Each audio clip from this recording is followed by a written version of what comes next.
25장 1절에서 13절 말씀입니다. 신약 43페이지에 있습니다. 마태복음 25장 1절에서 3절의 말씀입니다. 제가 먼저 1절 읽겠습니다. 그때 정국은 마치 등을 들고 신랑을 맞으러 나간 열 처녀와 같다 하리니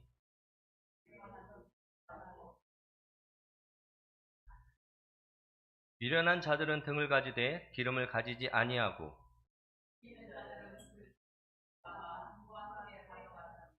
신랑이 더디 오므로 다 졸며 잘세.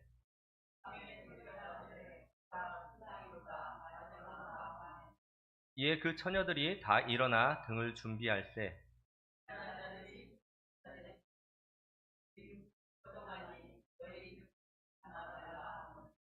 쓸기 있는 자들이 대답하여 이르되 우리와 너희가 쓰기에 다 부족할까 하노니 차라리 파는 자들에게 가서 너희 쓸 것을 사라 하니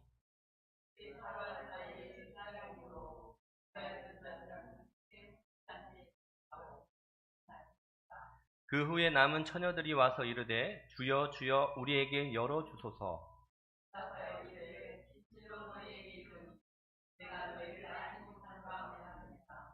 같이 읽겠습니다.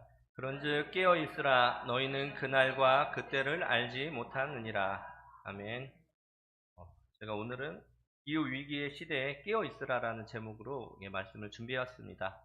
오늘은 창조절 첫째 주일입니다. 창조절은 하나님의 창조 활동을 기억하고 피조물로서 인간의 책임을 되새기는 그런 특별한 기간입니다. 전통적인 교회력은 기독론을 강조하기 위해서 기본적으로 성자 예수님의 생애를 중심으로 교회력이 만들어졌습니다. 이러한 전통적인 교회력을 따라가다 보면 성부 하나님에 대한 절기가 잘 드러나지 않게 됩니다. 이에 20세기 이후 들어서 우리의 1년을 성부, 성자, 성령의 이런 균형 있게 진행하는 것이 좋다는 그런 신학자들의 의견이 있었고요. 이것이 반영되어서 오늘날 교회력에 창조절이 들어오게 됩니다. 창조절의 중심 메시지는 하나님께서 세상을 창조하셨다는 사실을 기념하고 모든 피조물이 하나님의 선한 창조의 산물임을 인정하는 데 있습니다. 이 기간 동안 교회는 하나님의 창조 세계에 대한 감사와 찬양을 드리며 창조 세계를 돌보는 책임을 다할 것을 다짐해야 합니다. 이는 하나님이 창조하신 세계를 파괴하지 않고 보존하고 지키는 것이 우리의 중요한 신앙적 과제임을 상기시키는 시간이기도 합니다.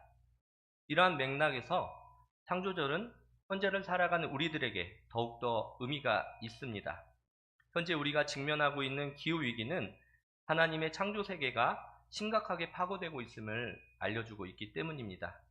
이러한 상황에서 창조절은 하나님께서 창조하신 아름다운 세계를 기념하는 것을 넘어서 창조 질서를 보존하고 회복하기 위한 긴급한 행동을 촉구하는 시기가 되기도 합니다. 우리나라 사람들이 상대적으로 다른 나라 사람들에 비해서 기후위기에 좀 둔감하다고 합니다. 한국 사람들이 우리나라를 표현할 때 어떻게 얘기를 할까요? 보통 얘기할 때 어떻게 하냐면 사계절이 뚜렷하고 사계절이 뚜렷해서 살기 좋다는 그런 이야기를 합니다. 과연 그럴까요? 세상 사람들이 가장 살기를 선호하는 지역은 미국의 캘리포니아나 호주의 시드니처럼요. 1년 내내 기후가 온화한 날씨가 그런 날씨가 계속되는 곳을 사람들이 가장 살기 좋아합니다. 실제로도 살기도 제일 좋습니다. 우리나라 기후를 좋게 포장해서 사계절이 뚜렷하다라고 얘기를 하지만 이러한 환경은 농사를 짓기에도 불리하고요. 사람들이 살기에도 사실은 조금은 열악한 환경이기도 합니다. 물론 한국의 여름이 인도나 태국보다 덥거나 습하지 않습니다. 러시아나 캐나다의 그런 고緯도 지역처럼 겨울이 길거나 또 춥지도 않습니다. 그렇지만 가장 더운 날과 가장 추운 날의 온도차를 생각해보면 한국보다 연간 이런 기후가 극적으로 변하는 나라는 많지 않습니다. 여름에는 무덥고 찌는 더위와 습도를 당연하게 생각하고요. 한겨울의 칼바람도 당연한 것처럼 버티고 적응한 자들이 우리 한민족인 것이죠. 매년 겪어야 하는 이런 극적인 온도 변화에 적응하지 못한 자들은 이미 다 도태되고 이러한 척박한 환경에 적응한 이들의 DNA를 물려받은 자들만이 어떻게 보면 현재의 대한민국인들인 겁니다. 우리가 자랑하는 온돌이라는 게 있잖아요. 그리고 이것을 바탕으로 전 세계에서 지금 히트하고 있는 게 바닥난방 시스템입니다. 어찌 보면 길고도 추운 겨울에 살아남기 위해 고안된 결과물인 것이죠. 그에 반해서 대서양의 따뜻한 해류의 영향으로 온화한 기후에 살아왔던 그런 서유럽 사람들은요, 여름에 시원한 에어컨도 필요가 없었고요. 겨울에 우리처럼 온돌이 필요할 만큼 따뜻한 난방이 필요하지도 않았습니다. 그렇게 춥지 않거든요. 그러한 배경 안에서 문명을 이룩하면서 잘 살아왔습니다.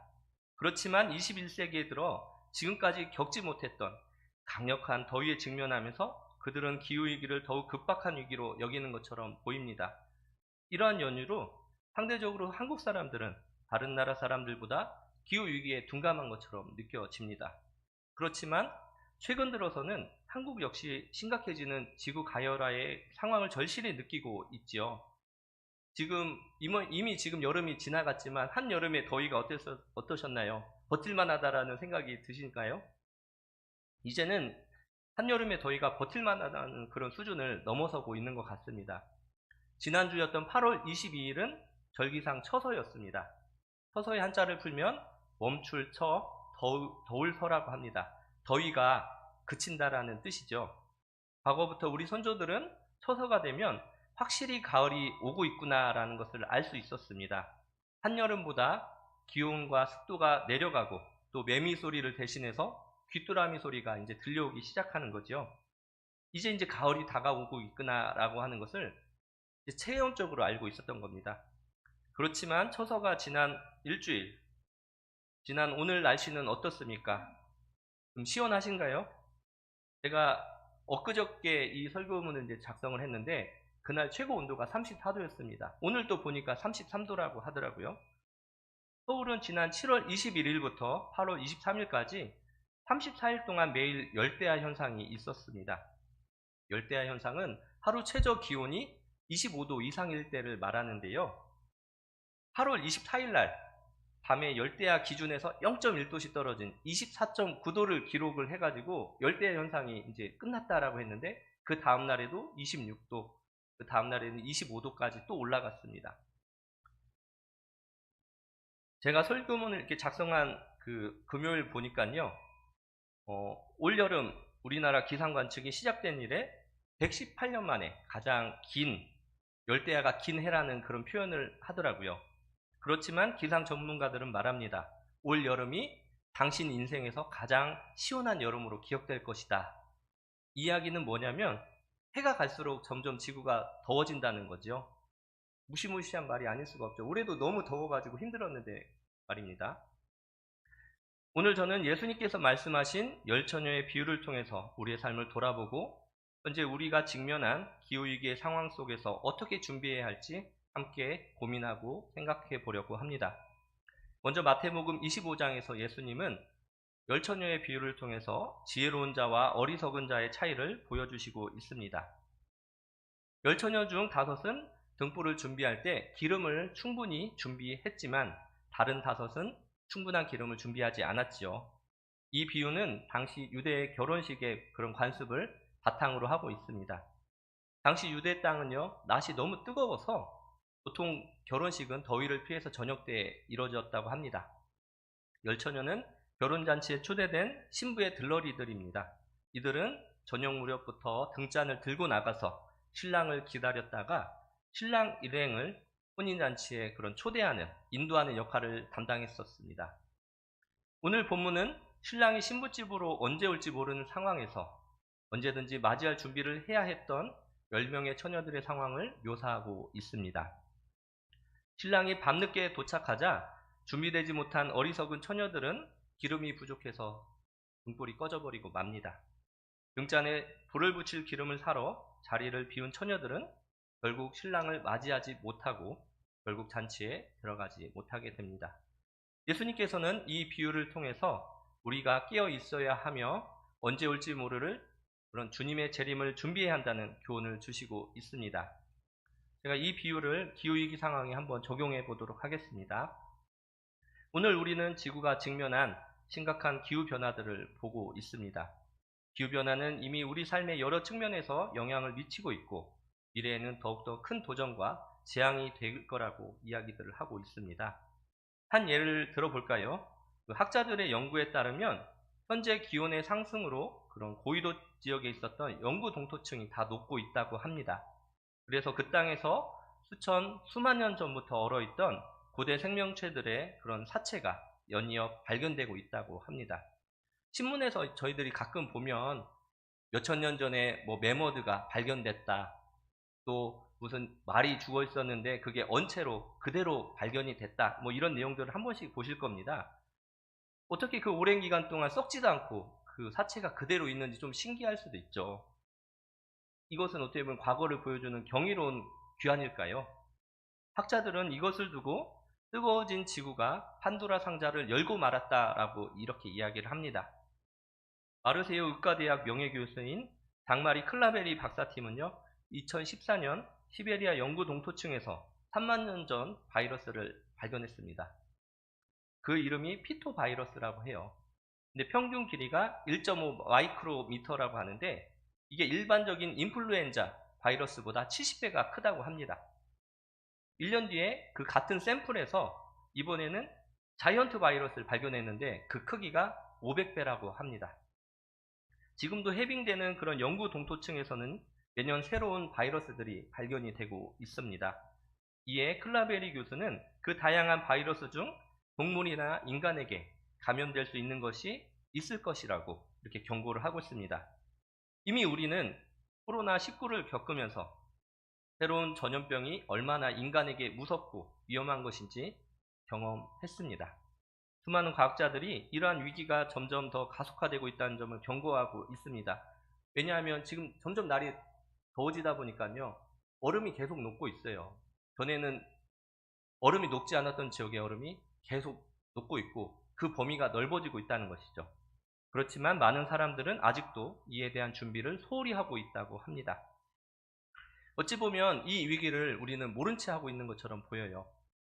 재난이 닥치면 인간들이 민첩하게 행동할 것 같지만 막상 실제 재난 앞에 서게 되면 이해할 수 없을 정도로 느리게 행동하고 또 사고 능력이 현저히 떨어지는 이상한 상황에 놓이곤 합니다.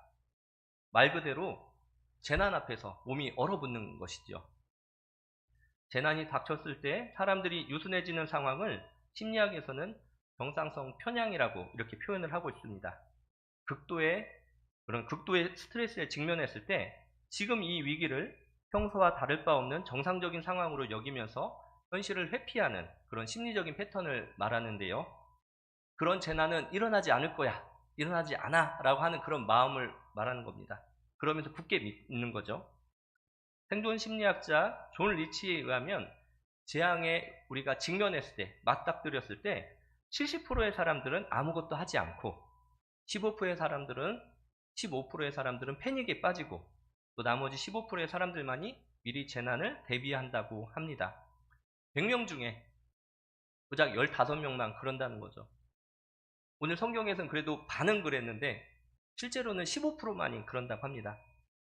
재난 앞에서 그 자리에 어떻게 얼어붙는 이런 인지 편향은 확실히 문제가 있어 보이기도 합니다. 우리가 인류 역사에 있었던 그런 끔찍했던 그런 불행했던 사고들을 한번 돌아보도록 하겠습니다. 타이타닉이 침몰한 또 기억해 보시고요. 9.11 테러도 있었고 10년 전에 있었던 우리의 아픔이었던 세월호 사건도 있습니다. 그리고 불과 4년 전에 있었던 코로나19 사태도 있었습니다. 전문가들의 분석에 따르면 이런 재난의 순간 때 인간들이 민첩하게 판단하고 초기 대응을 했었더라면 피해가 훨씬 더 적었을 거라고 이야기를 합니다. 배가 침몰할 때도 30초 1분 만에 가라앉지 않았거든요. 충분히 수십 분, 수시간의 시간이 있었고 9.12 테러 때도 건물이 붕괴되기까지 충분한 시간이 있었지만 사람들이 비행기가 건물에 박혔을 때요, 우리가 생각할 때는 와 위험하다 하면서 밑으로 뛰어내릴 것 같았지만 사람들이 자기 컴퓨터 일하던 거 다 끄고 주섬주섬 자기 물건 다 챙기고 천천히 내려왔다고 합니다. 그래서 많은 사람들이 죽었다고 하거든요. 이런 기후위기 역시도 똑같습니다. 전대미문의 지구적 재앙이라는 기후위기 앞에서 많은 사람들이 아무것도 하지 않거나 애써 모른 척하는 모습은 조금은 이상하게 보이기도 합니다. 오늘 본문에 나온 5명의 어리석은 처녀들처럼 당장 눈앞에 보이는 문제가 아니란 이유로 필요한 대비를 하지 않는다면 우리는 돌이킬 수 없는 상황에 직면하게 될 것입니다. 반대로 지혜로운 5 처녀들은 신랑을 맞이하기 위해 기름을 충분히 준비했습니다. 이는 우리가 미래를 대비하는 필요한 지혜와 책임감을 보여주고 있는데요. 기후위기 상황에서 기름을 준비하는 것은 우리가 지구를 돌보고 지속 가능한 삶을 추구하며 다음 세대를 위해 책임을 다하는 것을 의미합니다. 이는 단순히 환경보호를 넘어서 우리 자신과 이웃, 그리고 하나님의 창조 세계를 돌보는 하나님의 청지기로서의 사명을 다하는 일이라고 할 수 있을 겁니다. 이와 비슷한 맥락으로 제가 7세대 원칙이라는 것을 여러분들에게 소개를 하고자 합니다. 아메리카 선주민이었던 이로쿼이족이라는 사람들이 있었습니다. 이들은 미국의 연방법과 선거법을 만드는데 큰 영향을 주었던 부족들입니다. 6개 부족으로 이루어진 이들은 서로 상생하기 위해서 그들만의 연방법과 규칙을 세밀화하고 어떻게 보면 세상에서 가장 오래된 참여민주주의를 구축했던 위대한 부족들이었습니다. 우리가 보통 생각하는 미국을 건국했던 사람들이 보통 우리가 아메리카 인디언이라고 했던 이 선주민들을 미개인이라고 무시했지만 이들이 하는 정치의 모습을 보고 정말 감명을 많이 받았고 그들의 그런 규칙과 관습을 그 미국 연방법을 만들 때 많이 차용해서 썼다고 합니다.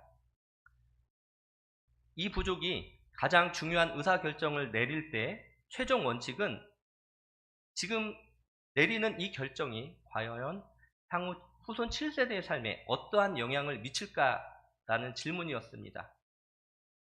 7세대입니다. 내 아들의 아들의 아들의 아들의 아들의 아들까지 내려가는 거고요. 딸의 딸의 딸의 딸의 딸 밑으로까지 7세대까지 이 사람들이 어떻게 지금 내리는 영향이 그 사람들 나의 후손에게 어떠한 영향을 끼칠까라고 생각했다고 하는 겁니다.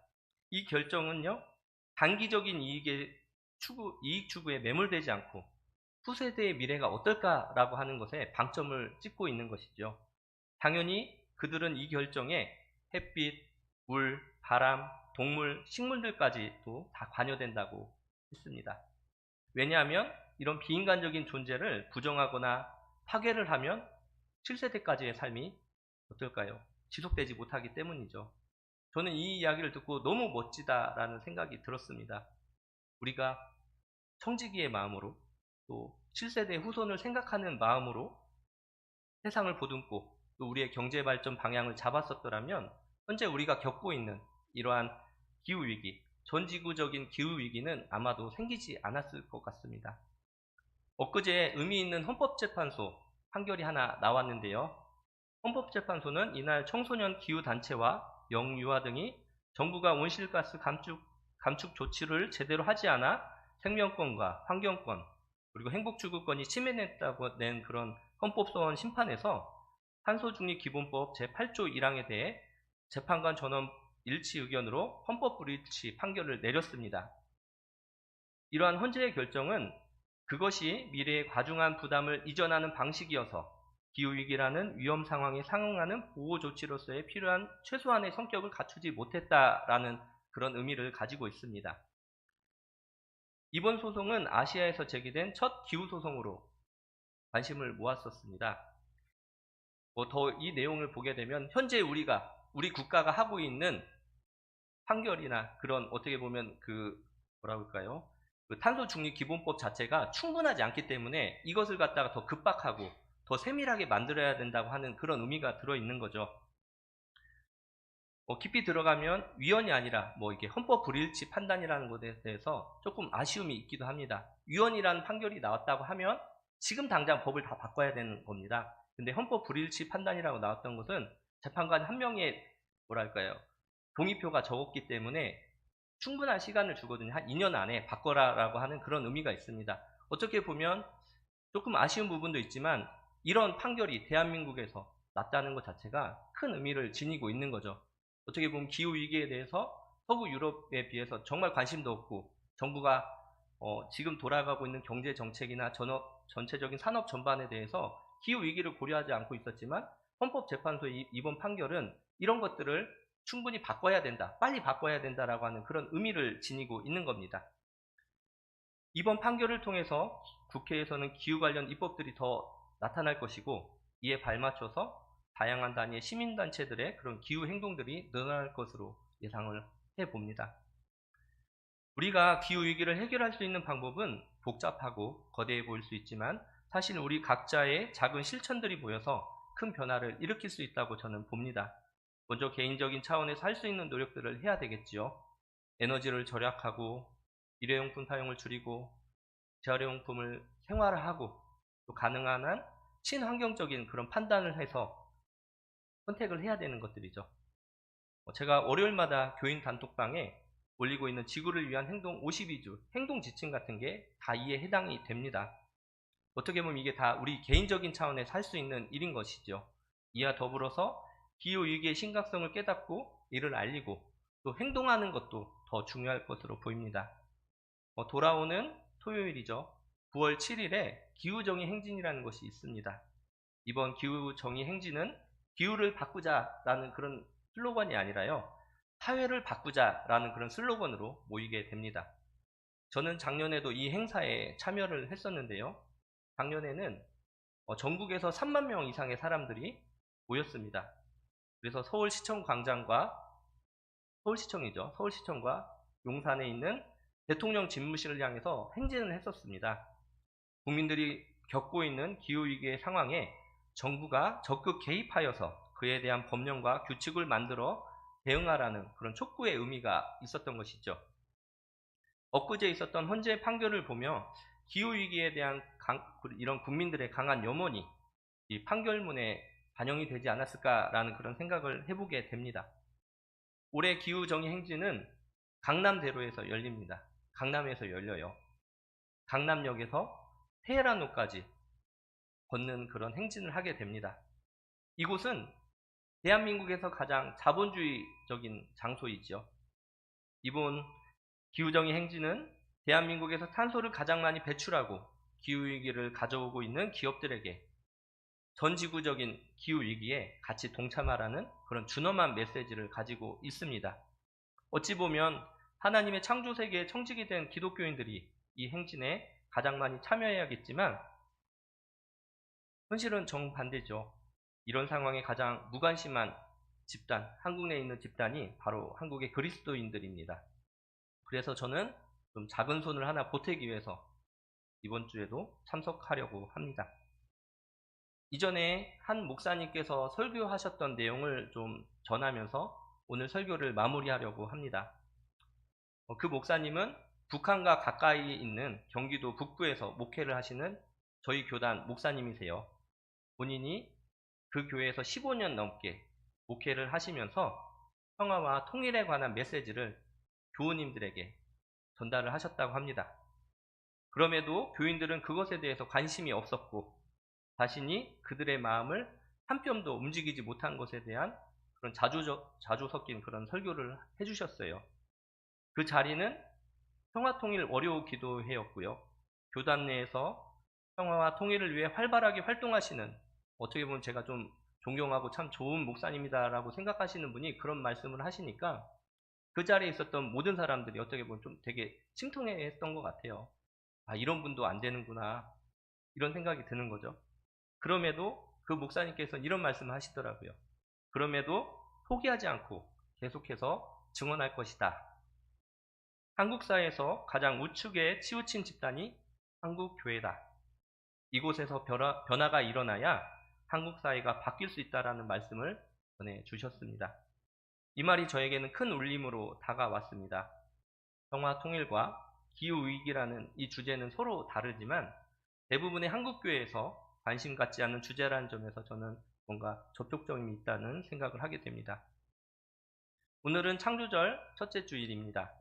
창조절은 단순한 절기가 아니라 우리가 직면한 기후위기 앞에서 하나님의 창조세계를 보존하고 회복하는 데 헌신할 것을 요구하는 신앙적 부름의 장소입니다. 창조절 동안 우리는 하나님의 창조세계를 회복하기 위한 구체적인 실천을 고민하고, 또 교회와 성도들이 환경보호와 기후위기 대응에 앞장서야 할 필요성을 깊이 깨달아야만 합니다. 이것을 깨닫지 못하면 우리는 기후위기에서 벗어나지 못한 채 하나님 나라에 들어갈 수 없게 될 것입니다. 닫힌 문을 보고 주님, 주님, 문을 열어주십시오 라고 간청했던 어리석은 여인들과 같은 처지가 될 것입니다. 그에 대한 예수님의 답변 역시 우리는 잘 알고 있습니다. 마태복음 25장 12절에서 13절 말씀입니다. 대답하여 이르되 진실로 너희에게 이르노니 내가 너희를 알지 못하노라. 그런즉 깨어 있으라. 너희는 그날과 그때를 알지 못하니라. 사랑하는 독립문교회 교우 여러분, 마지막으로 당부의 말씀을 드립니다. 기후위기에 직면하여 우리의 신앙의 청지기적 책임을 새롭게 자각하시길 바랍니다. 창조절을 맞아 그 책임을 다시금 되새기고 또 내가 하나님의 창조 세계를 위해 무엇을 할 수 있을지 고민하고 실천하시는 그런 시간이 되시길 바랍니다. 하나님께서 주신 이 아름다운 세상을 지키기 위해 하는 우리의 노력이 기후위기 속에서 창조절의 진정한 의미를 실현하는 길이 될 것입니다. 잠시 침묵으로 기도하겠습니다. 또 마치신 후에 제가 기도하겠습니다. 잠시 침묵으로 기도하겠습니다.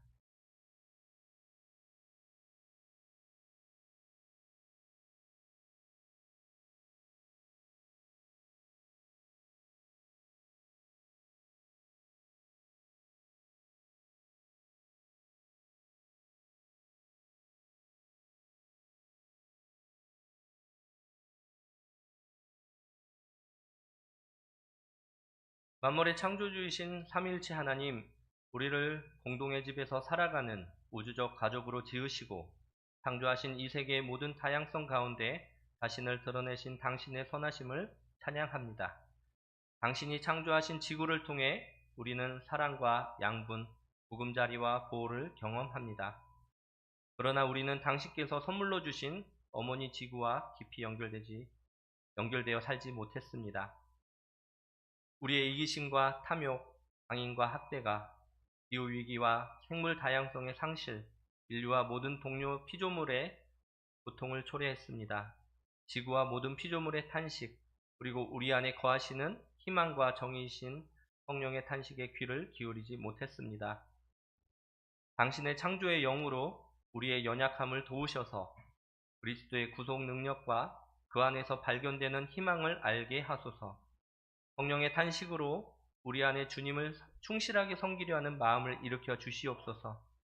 창조세계에 귀 기울이며 치유하게 하시고 모든 피조물과 함께 희망하고 행동하여 희망의 첫 열매를 맺게 하시옵소서.